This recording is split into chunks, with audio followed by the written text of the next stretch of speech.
This next gentleman is a friend, a brilliant colleague, and I hope to God he reads something that he read to me just recently that just blew me away. Sheer masterpiece, genius. It's not a recent piece, but my God, the piece is timeless, it's extraordinary. I hope he can find it. If he didn't bring it with him, I'll have him read it at another event, but it gives me great pleasure. Orange County Poet Laureate, Robert Milby. Thank you, Hayden. Thank you all for sticking around, those of you who are still here. Let me just get my fire hazard in order. And because, as I usually do, I want to go through this list quickly. From the 21st of July, just a few days ago, Matthew Pryor, born in England in 1664. Ernest Hemingway, born in 1899 here in America. Hart Crane, born in 1899 in Ohio. A.D. Hope, born in Australia in 1907. Tess Gallagher, another American poet, 1943. And Cat Stevens, born in England in 1948. The 22nd, we have Emma Lazarus, born in 1849. There you go. In Brooklyn. Stephen Vincent Benet, 1898. Carl Sandburg's death at age 89 in 1967. The 23rd of July, Coventry Patmore, British Victorian poet, 1823. The 24th, we have the great Robert Graves, born in England in 1895. Alexander Dumas, born where else? In France, 1802. Edward Plunkett, you may remember him as Lord Dunsany in England in 1878. I think he was of Irish ancestry. Billy Taylor, the great jazz pianist. Dr. T, born 1921. 25th, we have Elizabeth Siddal. Elizabeth Siddal was Dante Rossetti's most exquisite muse. You remember her with the lovely red hair, and she was often writing poetry of her own. She was born 1829. Coleridge died in 1834 on the 25th. The Cornish poet Jack Clemmo, who was a great poet, he died in 1994. André Chénier died at age 31 in 1794. The march to the scaffold. He lost his head to the guillotine. Now check that out. Think about that. All right, so the 26th, we have, today is Friday the 26th, Aldous Huxley's birthday, 1894, and yes, if you must know, he wrote poetry. George Bernard Shaw, 1856, Carl Jung, 1875, and the Earl of Rochester, John Wilmot, died in 1680 at age 33 of tertiary syphilis. Painful way to go. Mind yourselves. All right. Here is one by by Hart Crane. We'll do this one. Garden Abstract. The apple on its bough is her desire, shining suspension, mimic of the sun. The bough has caught her breath up, and her voice, dumbly articulate in the slant and rise of branch on branch above her, blurs her eyes. She is prisoner of the tree and its green fingers. And so she comes to dream herself the tree, the wind possessing her, weaving her young veins, holding her to the sky and its quick blue, drowning the fever of her hands in sunlight. She has no memory, nor fear, nor hope beyond the grass and shadows at her feet. Hart Crane. A lot of people do not read his shorter poems, and I think you should. Here's one by Coleridge, Samuel Taylor Coleridge. A sunset. Upon the mountain's edge with light touch resting, There a brief while the globe of splendor sits, and seems a creature of the earth, but soon more changeful than the moon, to wane fantastic, his great orb submits to cone or moe of fire, till sinking slowly, even to a star at length he lessens wholly. Abrupt, as spirits vanish, he is sunk. A soul-like breeze possesses all the wood.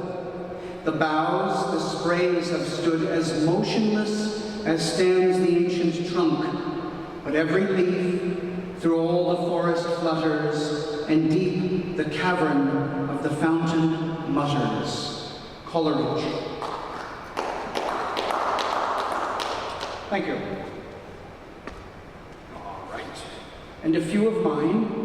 And you know, I'm reading that poem to you the other day, Hayden, and I forgot to print it out, so we'll read it at the next reading.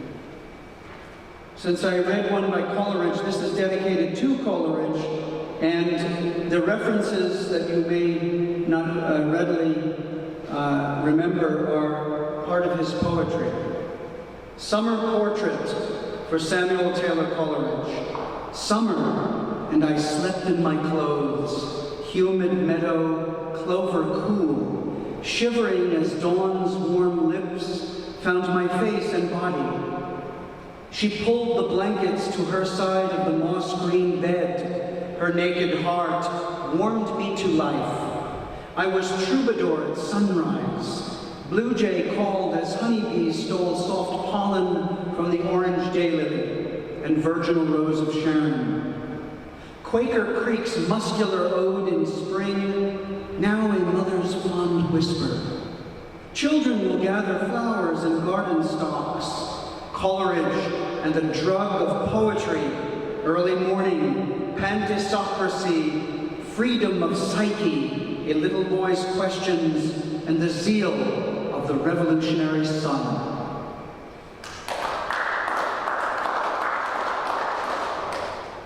This is based upon a true story. This goes back to the village of Florida, New York, spring 2017. The rescue of baby squirrel. Gray was bolder than her siblings, but she knew the barn, the Norway maples, black walnuts, black top, and lawn. Often she was seen with a maple seed hanging from her maw like a thin green tongue. Yet how could she pass on the tuna? She smelled it, even down by the creek, amidst distractions of birds, squirrels' cousins, and contemplative mourners. The draw, the pull, horrible jaws snapped shut in the dusty molds and shadows. Gray screeched, wailed like the victim of a hawk strike, abandoned after being dropped in a field without a parachute. He heard her, thought the cries were a bird in distress, a warning to fellow nidifiers of a feline intruder. He approached his coach to depart the Gothic pastoral. The shrieks were strange, no bird. Breezes tousled leaves atop the matron maple, exhorting his exploration of the Victorian barn. The rat trap was a black snare of the Inquisition, designed to bite and hold a curious rodent en route to routing for repast. He quickly grasped the jaws and squeezed to release the ensnared squirrel. She crawled without panic behind a scrap of plywood propped in the shadows. The maple whispered soothing poetry. On Thursday morning, squirrel was seen eating maple seeds, the rouge of yellow pollen on her tiny head.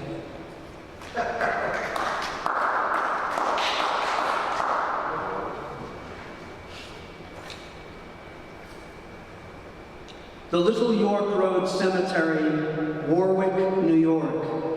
Eagle Scout Project, May 11th, 2019. Down Little York Road from the abandoned quarry, where curious revelers stoke fire hearths late at night, Boy Scouts weeded and cleaned the old farm cemetery. Black maples whisper, millipedes wander, and crows poach toad and insect viscera. Towering hardwoods witness the work, a wooden gate frame like an oaken gallows with brass plaque above the graveyard's visage, now covered in gravel. This will not deter leaf shed in October, nor mushrooms and summer weeds. The tiny stones, a heresy against memory, are meaningless to the residents. Mary Magdalene weeps at the foot of a granite cross. The sculptor, long forgotten, but the plot remains. Trash strewn on the silent roadside, reek of urine near the graves.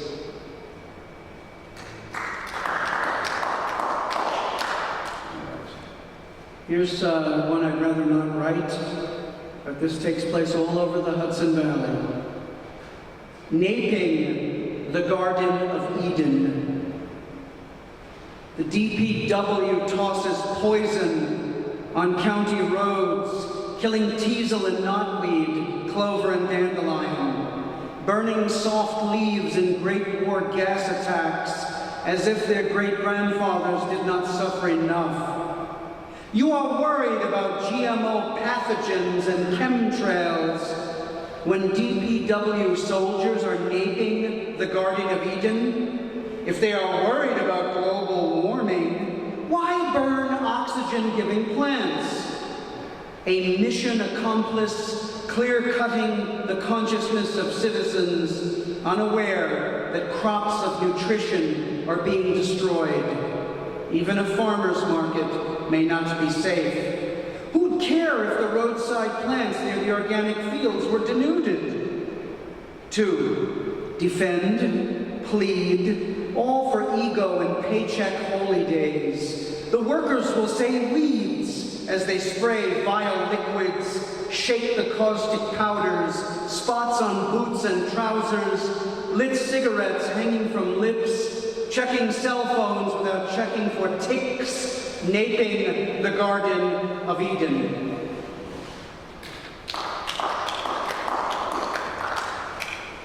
Well, that must be written. All right. I'll give just a few more, if that's all right. All right. Short, don't worry. Let's see. Here's one I've been meaning to read for a while. It's not mine, but it's by the great American poet Maxwell Bodenheim, the king of the Greenwich Village Bohemians. He actually knew Edna St. Vincent Millay, and she was quite fond of him. But he never made it big beyond the 1930s. He was murdered by a vagrant in 1954. Summer evening, New York subway station. Perspiring violence derides the pathetic collapse of dirt. An effervescence of noises depends upon cement for its madness. Electric light is taut and dull, like a nauseated suspense. This kind of heat is a recollection of an orgy in a swamp. Soiled caskets joined together slide to rasping standstills. People savagely tamper with each other's bodies, scampering in and out of doorways. Weighted with apathetic bales of people, the soiled caskets rattle on. The scene consists of mosaics, jerkily pieced together and blown apart. A symbol of billowing torment, this sturdy girl leans against an iron girder. Weariness has loosened her face with its shining cruelty. Round and poverty-stricken, her face renounces life. Her white cotton waist is a wet skin on her breast. Her black hat, crisp and delicate, does not understand her head. An old man stoops beside her, sweats and wrinkles erupting Upon the blunt remnants of his face, a little black pot of a hat corrupts his gray-haired head. Two figures on a subway platform pieced together by an old complaint. Maxwell Bodenheim. Let me just do one more. This is mine. And this is based on another true story.